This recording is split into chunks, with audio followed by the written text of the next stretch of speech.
Hello everyone, welcome back to my channel and to the next chapter of Bryar Rose, chapter 20. Tossing my long brown hair over my shoulder, I stride across the flagstone patio. With every step, my heart pounds harder. My brain tries to wrap itself around what's happening, but can't. This situation is so extreme it just doesn't seem real. Last night, I was kidnapped. Now, I'm walking over to Jules, the leader of the Denari. But he's actually really Philpott, my fake ex-boyfriend. Nope, still doesn't seem real. I steal a quick glance over my shoulder at the Thornhill Arms hostel hotel behind me. I've never seen it up close before. From this angle, the place looks boxy and cheap, in a fox medieval kind of way. Grey stucco covers the exterior, and jagged mouldings line the roof. And of course, there's a tower on either side of the building. I shiver. How many times did I look at this place from Ella's cabin, never suspecting what was really going on here? Some of Ella's old advice echoes through my head.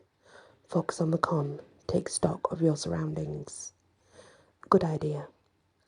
Scanning left and right, I check out the borders of the square courtyard. Towering walls of thorns line every side.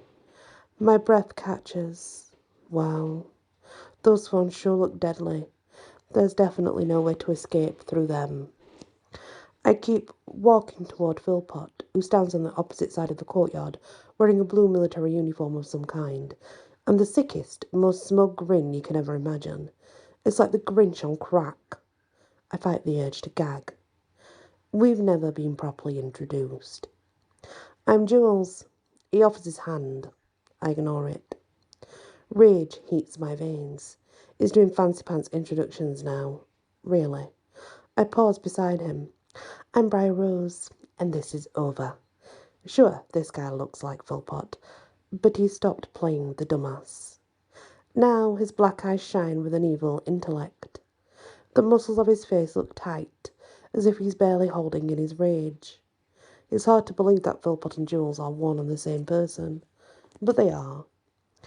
Jules narrows his eyes into slits. Is that false bravado I hear? I'm not kidding. I'm leaving, now. Spinning about, I march back towards the hotel doorway. Push the con. That's what Ella always says. Who knows? Maybe I'll be able to stroll right out home. Jules moves so quickly, I hardly see him do it. A heartbeat later, he's standing in my path. But you can't leave. This is all for you. My princely attire, this hotel, our upcoming wedding. I've watched you for years, patiently waiting for this moment. You aren't walking away until I've had my say. Now, there was a lot about that speech that I didn't like. To begin with, the fact he still thinks we're getting married is creepy beyond belief. And the watching you for years stuff makes me ill. However, there was one thing he said that I did like. The whole part about you aren't walking away until seems to suggest if I listen to him first, then I can go. That's something I need to nail down. Let me get this straight, I say slowly. If I let you talk to me, then you'll let me leave. If you still want to depart, fine. I fold my arms over my chest, make it fast. Joe raises his arm. Wife. A door to the hotel swings open and Blanche comes racing out across the courtyard. She skitters to a stop beside us. Yes, my husband. Tell Bryar Rose your story. My back teeth lock with frustration. This is starting to feel like one of those sharing moment speeches that Madame would force out of us in group therapy. Sure, Blanche will say something different this time, but I have no illusions. These speeches all end the same way. Somehow, I'm always the big loser in the story. Blanche clasps her hands under her chin. Once upon a time, I was a failure, just like you. Here it comes. Really? I ask, because from where I'm standing, one of us has internal organs right now. I'm considering that a win in the Bryar Rose column. A muscle twitches by Jules. You said you would listen. I raise my hands, palms forward. Fine, go on. But with the help of Jules, I was finally able to live out my dream of the Snow White fairy template. I live in a huge house. I have tons of servants. I'm guessing they're all dead though, right? Above my head. Just checking. They're not dead. They're Denari. And most of all, I had married my handsome prince. You don't have to be a loser anymore, either. With our help, you can finally succeed. You can live out the Sleeping Beauty life template. Look, I'm doing fine. Don't lie to us. Jules' voice turns tight with rage. You're a complete waste. Is speech time over? Because I've heard what you have to say, and I'm still not convinced. Blanche shakes her head. Don't you understand? The Denari are top of the food chain, even over the Magicorum. I remember Nox's scars.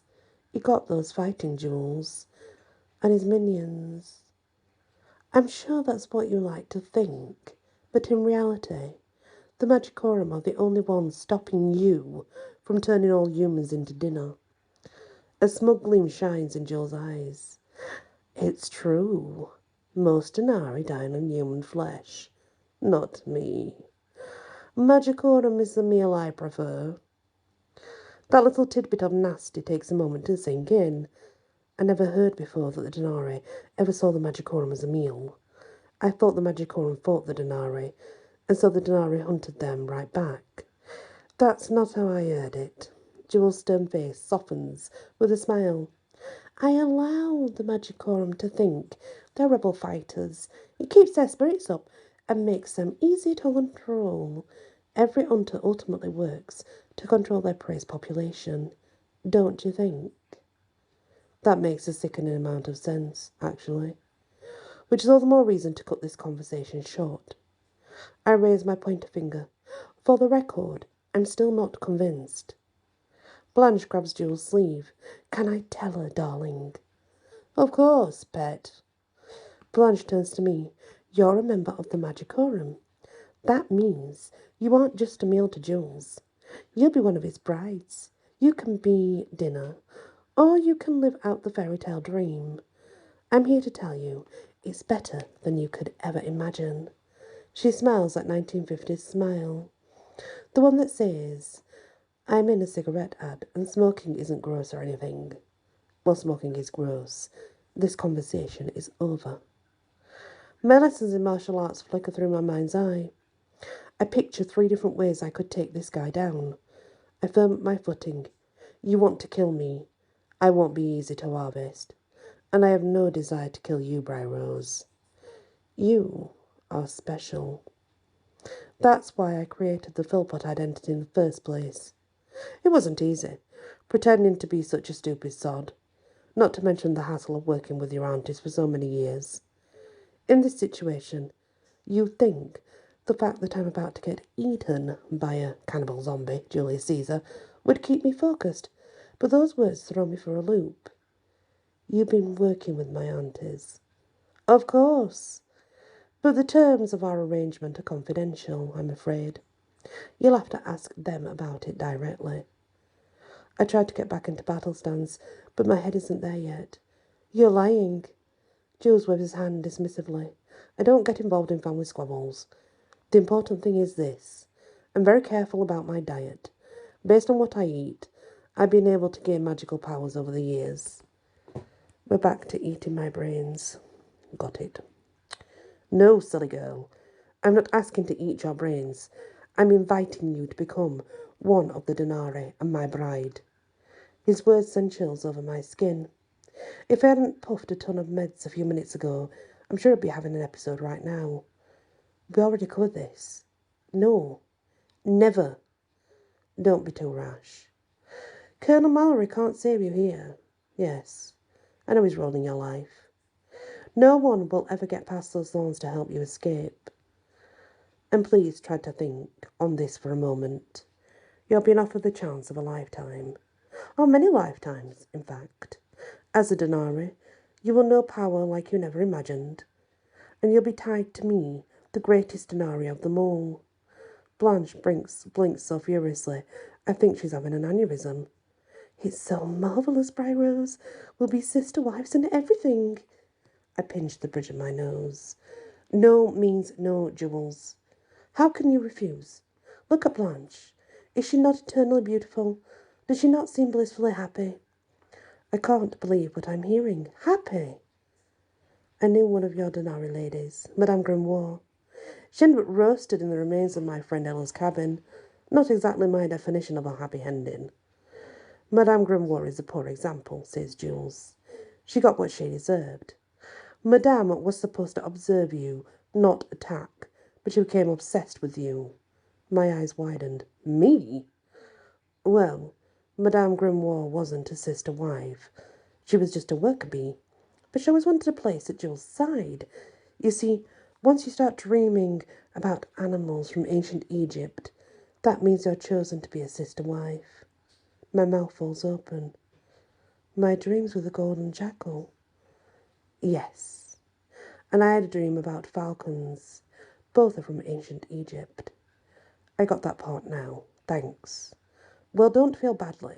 Madame had always been the jealous type, even if you didn't have a special dream. It cost us some very fine recruits in the past. Cost us recruits? His words see through my memories. So that's what the team therapy group was really all about. Blanche, did you get recruited from the group? Of course. It was a high point of my life. Thank you, dear husband. You're welcome, my love. Jules gives Blanche a benevolent pat on the shoulder and turns to me. So, are you ready to willingly join us? Let me get this straight. You're completely done explaining this to me? Yes. I should think it's impossible to refuse. You're wrong. I refuse. Goodbye. I walk away as quickly as possible, but Jules grabs my wrist. Stop. You're joining us anyway. I pull against his grip. But the guy's hands, they feel like they're made of steel. I thought that this was my choice. It's not. I lied. My training comes back to me in a flash. I elbow Jules on the diaphragm and stomp on instep. Once he loses balance and breath, I flip him over onto his back. He lands on the flagstone with a flood. Leaping forward, I land on his chest and jab for his throat. Taking out someone's larynx is the fastest way to kill them, after all. I'm not looking for a big battle here. I just want Jules out of the picture.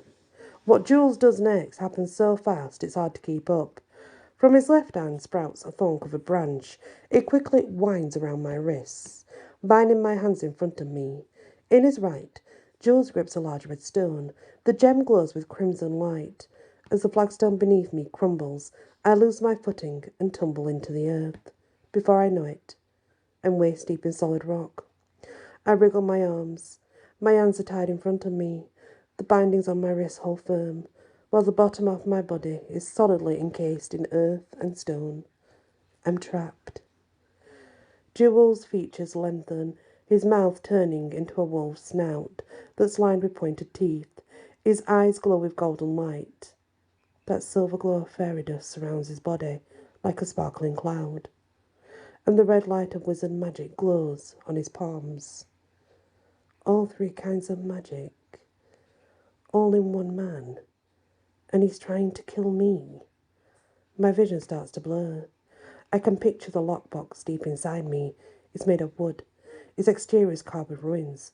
The lid rumbles at whatever's inside tries to break free. Colonel Maury called it my power. I call it my curse. Another episode is about to hit me. No, not now.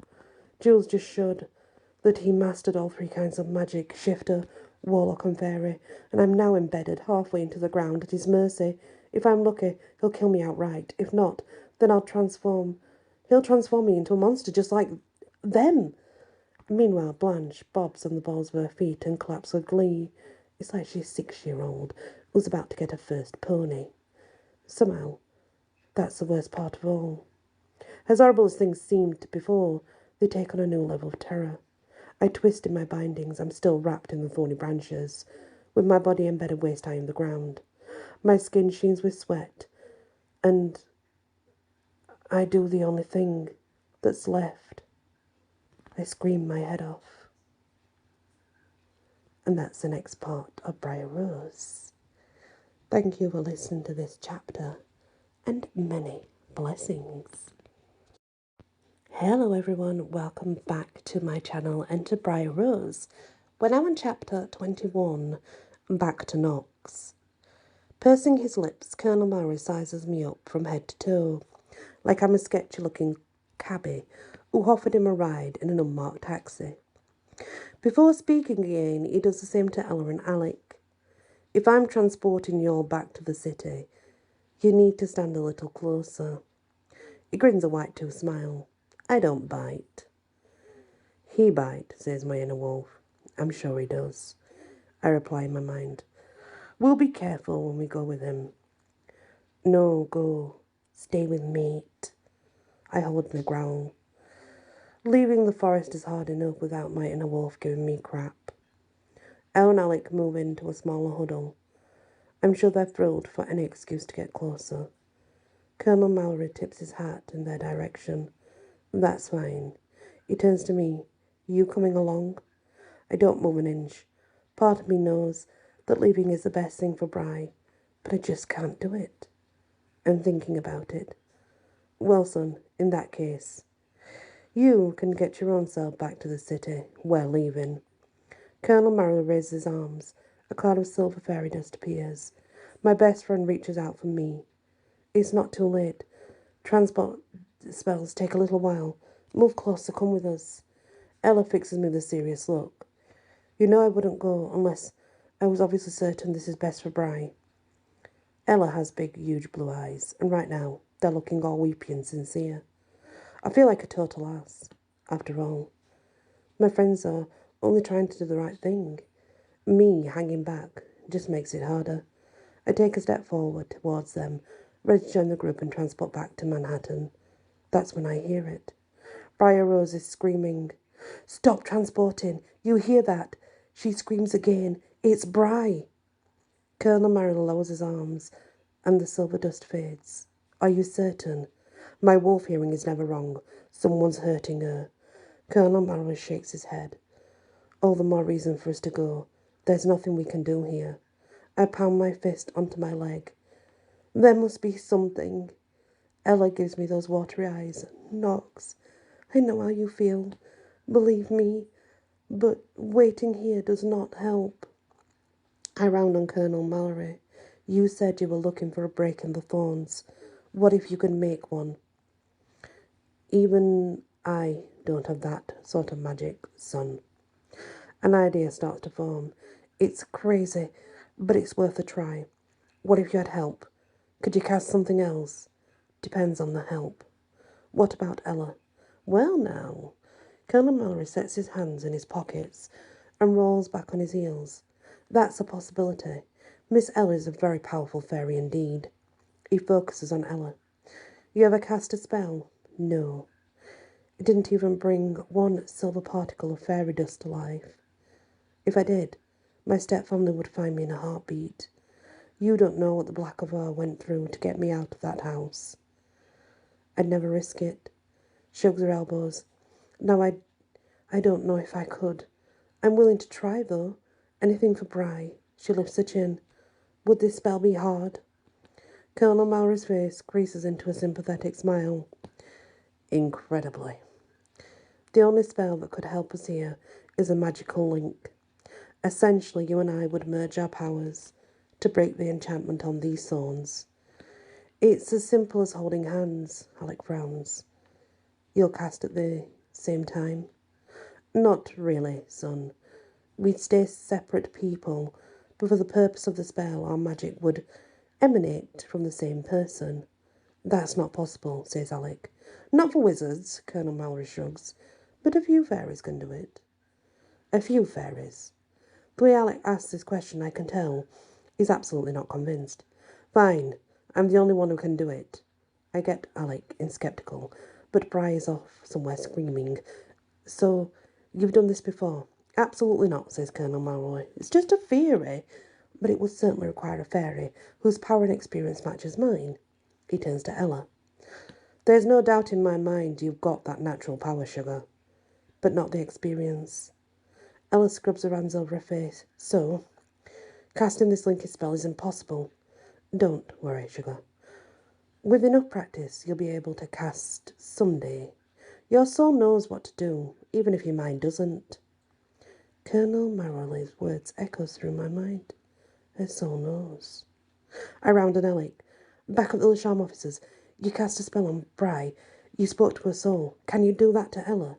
Alec frowns. It's dangerous to do it with her standing right here. Remember the frog? He makes an exploding noise and moves his hands apart. He said they'd need to hold hands. A fairy's not a frog, says Colonel Marley. A soul spell would be safe.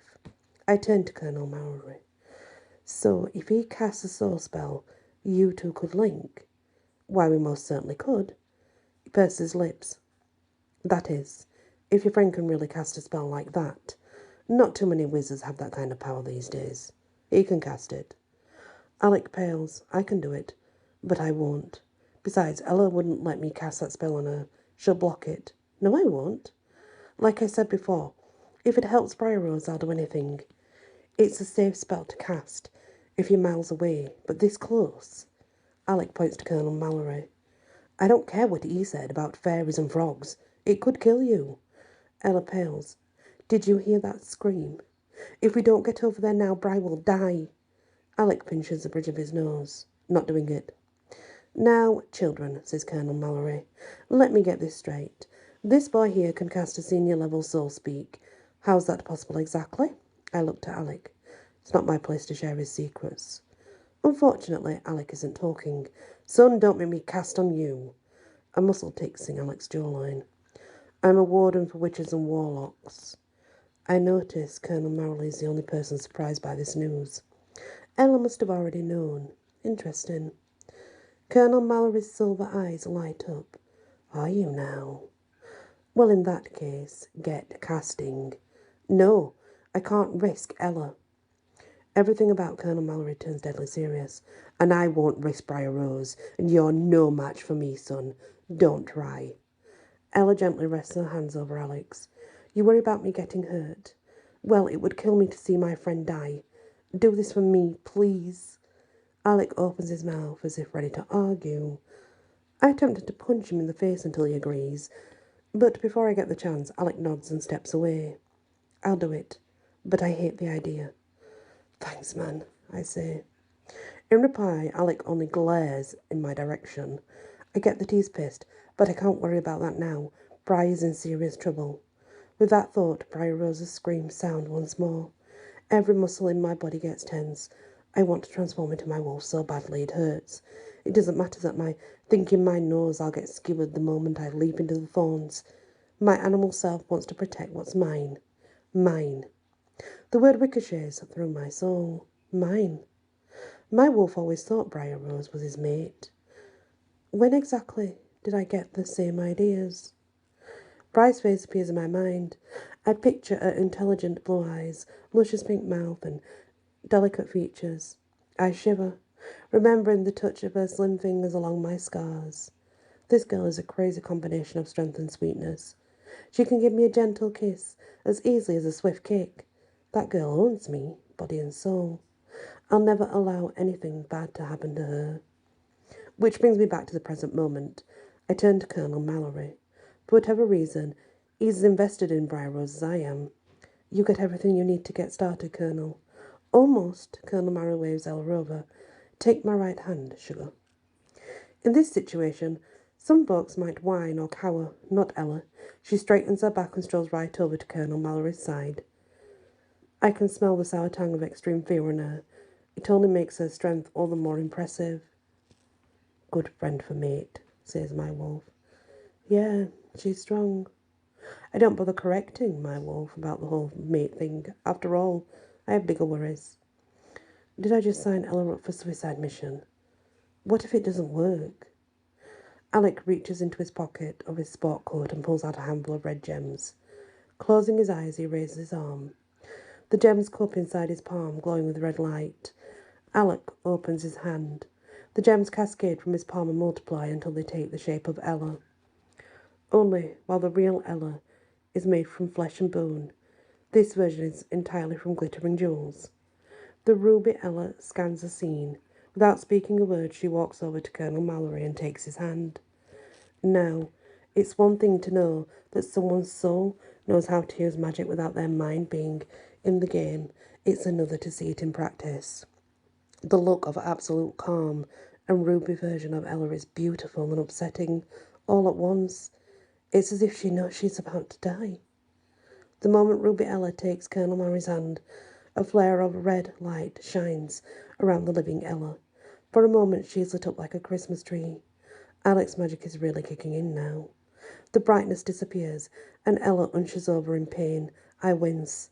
I've had Alec zap me before, and it can really sting. The level of magic has to hurt like nobody's business. Alec rushes to Ella and scoops her in his arms. I'm so sorry. I didn't want to do this to you. My best friend may have looked pale before, but now he appears positively bloodless. I've never seen him cast so many major spells in one day. I don't know how much longer the guy can hold out. Alec. Ella slumps against his shoulder, her eyes rolling back into her head. The situation sucks. My best friend is in pain. Ella's hurting too. Hell, she might even be dying.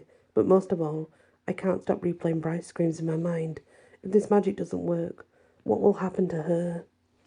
Colonel Mallory and Ruby Ella raise their joined hands. The gemstones in Ruby Ella's body glow brighter. Silver fairy dust surrounds Colonel Mallory. Within seconds, the dust begins to glow with a crimson light. My breath catches. Their magic is linking up, just like Colonel Mallory said it would. This spell might actually work. The fairy dust begins to swirl into a smaller and smaller sphere. Soon it's the size of a grenade. That's made both silver and red light.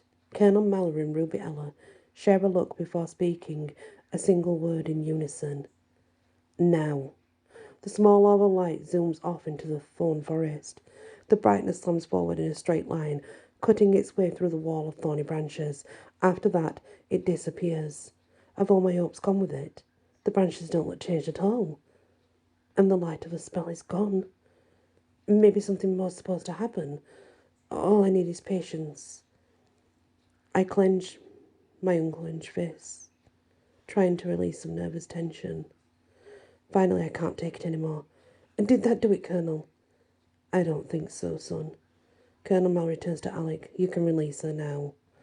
Alec snaps his fingers, and the ruby version of Ella collapses into a cascade of blackened gemstones. The living Ella curls up in pain. Alec holds her more tightly against his chest. Her body goes slack. I rush to Ella and rest my fingers on her throat. Alec's face is tight with fear. Is she all right? I know a dead body when I see one. Thankfully, Ella isn't one of them. She's alive. She needs some healing spells, though. I have gems back at the Charm. That will do it. Alec addresses Colonel Mallory. Take us there. I set my hand on Colonel Mallory's shoulder. Not yet, man. You should wait. Maybe the spell needs more time. I'm afraid not, son. It's over. If the spell were going to work, we'd have known by now. His words feel like a death sentence for Bry. If we abandon her now, we will never find her again. You can't know that for sure. Have you ever cast with someone's soul before? That's beside the point. We're heading to the city for help, and that's final. My thinking self knows this is sane, but my animal side will have none of it. Every instinct tells me not to leave. I won't go with you. Inside my mind, my wolf grunts in agreement. No leave, mate. I give my wolf a mental high five. Damn right, buddy. Alex shakes his head. You and your furry instincts. Your kind could learn something from wizards. Give logic a try. Right. Not sure I'd say that wizards use logic. It's more like keeping a list of grudges against rival families. At least, we werewolves fight, and then it's over. Go take care of Ella. I'm staying right here. I focus on Colonel Mallory. Can you transport them? I don't think Alec could handle casting another spell right now. Oh, I can do it, Colonel Mallory inspects Alec. You look like hell in a handbasket. You don't look too nice yourself, says Alec. My friend has a point. Colonel Mallory's tan skin seems almost green. Whatever that casting did, it certainly took something out of him as well. Ella opens her eyes a crack. Did it work? Did it work? Her voice is barely a whisper. Not yet, sugar, but we'll figure out something. Colonel Mallory steps closer to Ella and Alec while raising his arms. A cloud of silvery dust forms around all three of them. It seems to take forever for the dust to grow thick and then fade away. Once it's gone, so are Ella, Alec and Colonel Mallory. The fawn forest seems extremely quiet without them here. The sound of my own breathing becomes deafening. I shake my head. What kind of a person have I become? I'm waiting around for a miracle when my friends are hurt. Wait for meat. Protect meat. Don't worry, buddy. We'll stay here. Suddenly, red and silver light flickers from the walls within the thorns. I pause, my heart beating at double speed. Smoke fills the air. Before me, the wall of thorns combusts from the inside out, flames licking along the rope like branches until there's enough room for one man to walk through, or in my case, for one wolf to run. Relief and adrenaline pumped through me in equal measure. The spell worked. I don't even bother stripping off my clothes. In a single burst of power, I transform into my wolf and take off down the thorny path. Bry's scent grows stronger. She's here. She's alive. And I'm setting her free if it's the last thing I ever do. And that is the next chapter of Bryar Rose. Thank you for listening, and many blessings. Hello everyone, welcome back to my channel and to Bryar Rose, chapter 22. I'm trapped. That thought rings through my mind, over and over. Panic zings through my nervous system. This is too awful to be real.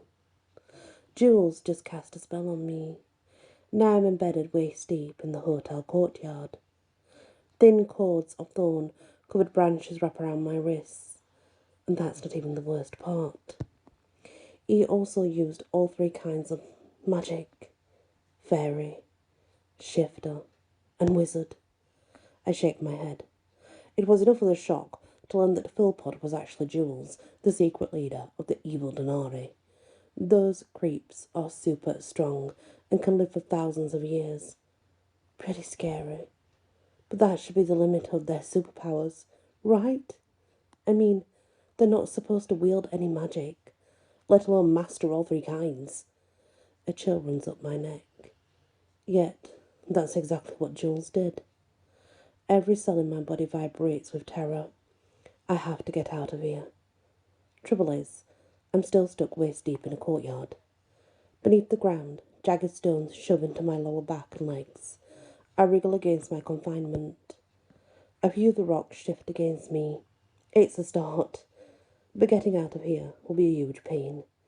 Any time I move, the sharp stones cut into my skin. Ouch. I won't give up, though. Ella's advice rings through my head. When you get into trouble, don't lose your cool. I slap on what I hope is a confident face.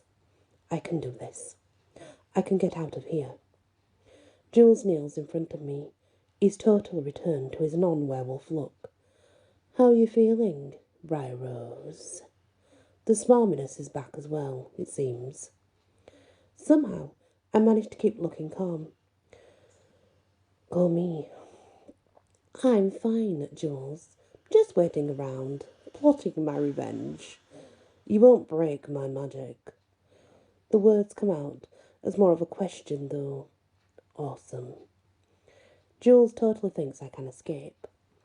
My pulse speeds up with this news. Maybe he suspects that I have help coming, or even a weapon hidden in a pocket somewhere. Whatever it is, I'm going to act like I have a plan. Another classic piece of Ella's advice rings through my head. Act like you can do anything, then work the con until you're free. I crank my sass a notch. You don't seem to be so sure of yourself. I'm positive. It still doesn't sound it, though. Yes. Blanche steps closer. You're about to remove her organs. Am I right? I will transform her into my wife. Oh, he totally thinks he's removing my organs. Yuck. I glare at Blanche. Back off. Blanche doesn't move an inch, though. May I have a single bite, my husband. I know that normally only you can feast on the magic quorum. Still, I thought you might make an exception. After all, I dressed her so prettily. She smiles so wide, I'm surprised she doesn't get a face cramp. Hey, Blanche, baby, over here. She grudgingly flicks her gaze in my direction. The whole situation is bad enough, without you planning on how to divide up bits of my organs. Back off. My future wife is right. Your question is disrespectful. Jules gestures towards the hotel. You may go now. Blanche puts out her lower lip. She still isn't leaving, though. You like her more than you like me. I'm the lead wife. All I wanted was a bite. In a flash, Jules moves to stand in front of Blanche. He grips the jaw in his hand. No one feasts on the Magicorum except for me. Do we understand each other? Blanche nods. But Jules still doesn't release her chin. You want to join the other Denari? Fancy being hungry all the time. Little food, no new clothes. Blanche shakes her head. Tears line her eyes. If she hadn't just asked to eat some of my brains, I might even feel sorry for her. Then go. Jules sets Blanche loose. She picks up her skirts and races for the hotel, like her life depended on it. Let's face it, it probably does. I scanned the building carefully. Bodies shift in the shadows.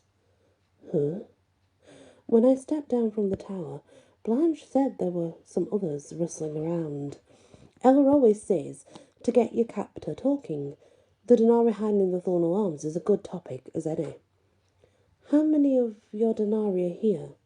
Underground, I shift enough that my leg breaks loose. My pulse picks up speed. I can almost taste my freedom. Jules stands with his back to me as he scans the broken windows. He shrugs. I really wouldn't know. Something about his answer just smells rotten to me. Come on. You know perfectly well how many Denari follow you around. In fact, I bet you work hard to hide their actual numbers. Please. I can't remember every meal. Jules swings around to face me again. A predatory look gleams in his dark eyes. Those animals are not like my wives. When I consume your physical form, the essence of your energy sears into my very soul. Well, is that ever a gross thought? I'm not marrying you or sharing essences, whatever. We'll see about that. He kneels before me once more. You're nothing without me. On your own, you'd have no chance to realize your fairy life template. Look what I've done for you. A prince, a castle, thorns. You're about to be perfect. He pulls a few gems from his pocket. Inside his fist, the stones flare with red light. My throat tightens with fear. I know what that brightness means. Wizard magic. When the light disappears, Jules now holds the long knife in his right hand. The blade glows with magical power. At that sight, I strain all the harder to kick free. I need to get free. I kick against the underground stones and I try to yank my wrist free. The thorns slice into my skin. This is such a shame, my love. He gestures between us. This isn't how I'd wished our nuptials would occur. I had such plans to woo you. You were so close to falling in love with me. You're delusional. Then that werewolf forced my hand. As the saying goes, he stole you from me. I had to kidnap you. Really? Has anyone else told you that you're a crap listener? I was not falling for you. Did that beast tell you that he's my greatest foe? He's a terrorist dog who hunts down my people. Keep him talking, Bryar Rose. My right leg is now propped onto a rock shelf of some kind. As long as I keep my upper body still, Jill shouldn't suspect a thing. I firm up my footing. This could be the very leverage I need to push my way out. A bead of sweat trickles down my cheek, but somehow I keep my voice calm. Knox mentioned that he hunts Denari, but calling him a terrorist, I don't think so. In my opinion, Knox is more of an exterminator. Jules laughs, which wasn't the response I was hoping for. You'll change your mind soon enough. Just wait until he's hunting you. His words prickle my skin. What if Jules does succeed? Then Knox would try to kill me. A sickly feeling settles into my stomach as I realize the truth. If I became a Denare, I'd want Knox to end my life. Running around like Blanche or Madame isn't my idea of fun. Muscles flex in Jules' neck. The subject of Knox really seems to bug him. That dog knows far too much about me. Knox has spoiled me in the past, but now I have finally bested him. Jules' mouth winds into a nasty grin. He thinks I'm a non-threatening Philpot. It's just the advantage I need to kill off the furry freak. I gasp as the news slams into me. Jules has been planning more than forcing me to marry him. He wants Knox dead, too. How did everything get so horrible? I've just handed Knox over to Jules on a silver platter. Shaking my head, I force myself to get organised again. Think, think, think. What would Ella do? She'd work a con. I slap on a smarmy smile that's worthy of Jules himself. Keep telling yourself that, honey bunches. Knox already has you figured out. A flicker of unease moves across Jules' face. We'll see. Rising to stand, he turns to face the wall of thorns. The way he glides off into the woods, you'd think Jules expects Knox to leap out at any second. Long moments pass. Nothing happens. Worry becomes almost a palpable thing in the air. My skin turns slick with sweat. All of a sudden, groans sound from the hotel.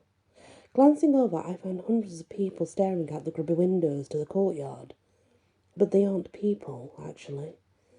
They're Denare. Their skeletal frames and grey skin are a clear giveaway. Plus, some of them are the classic scar lines on their skin, the sign of their organs having been removed. I shiver. These Denare wear everything from flapper gowns to medieval tunics, and even though their outfits may be different, they share one thing in common. All of them are staring straight at me. It's like I'm a yummy steak dinner, and they're absolutely not vegetarian. I kick at the stones by my legs. Some of the rocks move. The grinding of the stones echoes across the yard. Jules rounds on me. What's going on? A plan appears in my mind. I decide to call it my get the Denari to make lots of noise so I can wriggle out from being trapped half underground without Jules hearing me scheme. No, that isn't the best name in the universe, but I'm under a lot of stress right now. I angle my head towards the hotel and scream my lungs out. Come and get it, guys! I'm delicious! The Denari go berserk. Their groans grow into hungry roars. Jules turns to face them and drops the whole what's going on thing. I could clap for joy, but my hands are still bound with thorny branches, so that will have to wait for a bit. Jules glares at his followers. Stand your ground. She's not for you. I yell even louder. He's lying! Bite me already! I've got lots of yummy, yummy organs! Jules turns back toward me. Uh-oh. He raises his right hand. This time, a purple stone is grasped in his fist. Crap. That's another wizard's gem. Maybe I pushed him too far. I shake my head. Nah. Elle says you can never push the bad guy too hard. The gem in Jules' hand flares with a red light as he casts another spell. More silver dust encircles his arm. He did this once before, and I know what comes next. Thorns. Sure enough, a thorny branch whips out from Jules' hand and whirls toward me. The prickly wood loops around my head and mouth, acting like a gag. I can't say another word, at least not right now. Meanwhile, the Denari keep up their yelling, so I guess I have that going for me. I only need them to keep up the noise long enough for me to break out of the ground. Hopefully, by the time I'm free, I'll have thought up a part 2 to this plan. Jules stares at me, but thin lips winding into a smile. Now, that's better. The Denari let out another hungry roar. This one is the loudest yet. Jules raises his arm. I told you, be silent. He goes on and on about obedience and his awesomeness. Whatever. All I care about is that he's distracted and I can try to escape. I wiggle my right leg free. Yes! Firming up my footing, I press my body upward. My muscles tremble from the effort. Leaning forward, I try to hook the nails on my left hand into the courtyard stones. It isn't easy, since both wrists are bound together, but I finally get a decent hold. After that, I strain and shove my way out. The courtyard stones grind as they separate. From where I'm trapped half underground, the sound seems incredibly loud. Good thing the Denari are still screaming their heads off and not listening to Jules. I press myself upward even harder. Around me, the flagstone floor shatters with some ear-splitting, crackling noises. Oh, damn. I risk a look in Jules' direction. He stopped lecturing the Denari and now glares directly at me. His angular features almost vibrate with rage. It seems I can't leave you unattended for even a moment. Bryar Rose, it's time you learned to obey me. He raises his left hand. The magical dagger gleams in his grasp. My breathing turns shallow. Jules stalks over to stand before me. Little by little, he lowers himself to his knees. His head is so close, I can feel his heated breath brush over my face. No, no, no. You should have been a good girl, Bryar Rose. I wouldn't have made this hurt so much. Gripping the blade with both of his fists, Jules raises his dagger high. Late afternoon light gleams off his blade. Every cell in my body seems to freeze. I try to whisper the word, please, but my speech gets mangled by the thorny gag in my mouth instead. All I can manage is a muffled cry. Suddenly, an ear-piercing howl shatters the quiet. The sound is far away, but it's clearly a wolf. Hope sparks in my chest. I've only heard that particular sound once before, during the fight with Madame at Elle's cabin. There's no mistaking who it is. Nox. This realization spins through my mind. Nox is coming. I'm not sure whether to be relieved or worried. Out of my skull. It all comes down to one scary fact. Nox doesn't know that Jules can wield magic. Sure, I pretend to Jules that Nox was onto him, but in reality, Nox will think that Philpott has captured me, and he thinks Philpott is a powerless loser. Now that I'm thinking about it, the whole situation definitely makes me worried. Jules pauses, his blade still held high. That werewolf of yours is coming. He wants to ruin everything again.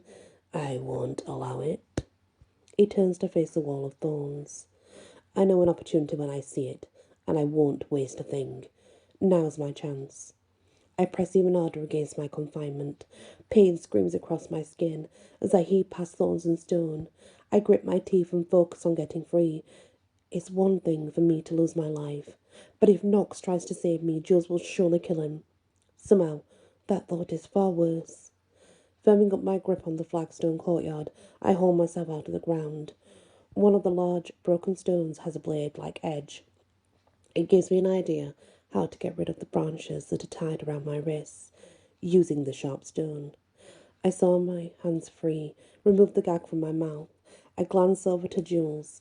He's still staring at the part of the woods where Nox's cry sounded. Clearly, he's decided that Nox is a bigger worry. Not that I'm complaining. It's the perfect time to attack. I race over to Jules and grab his shoulder, forcing him to bend over at the waist. After that, I name him in the gut.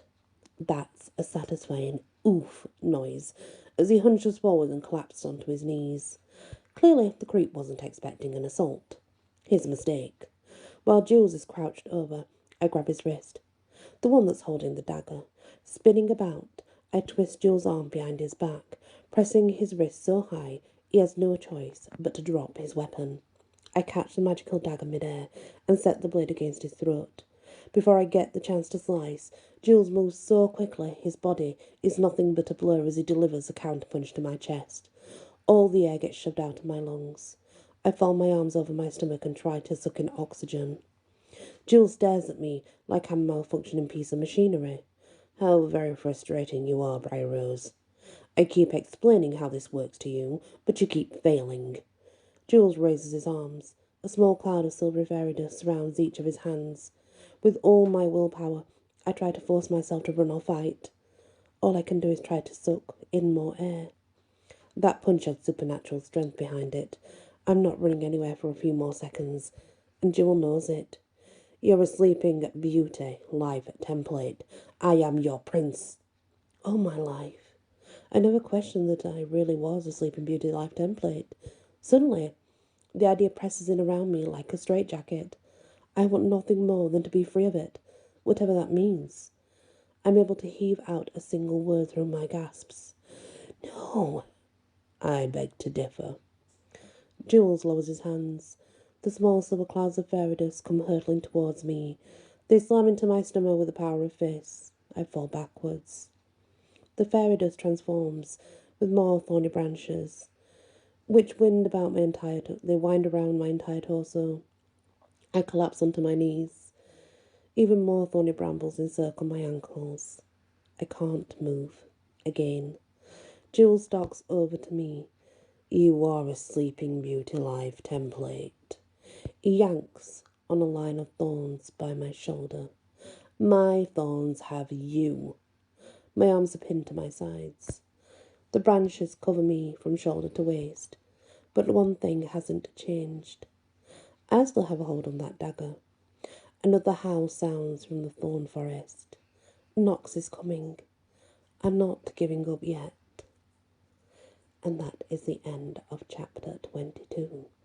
Thank you for listening, and many blessings.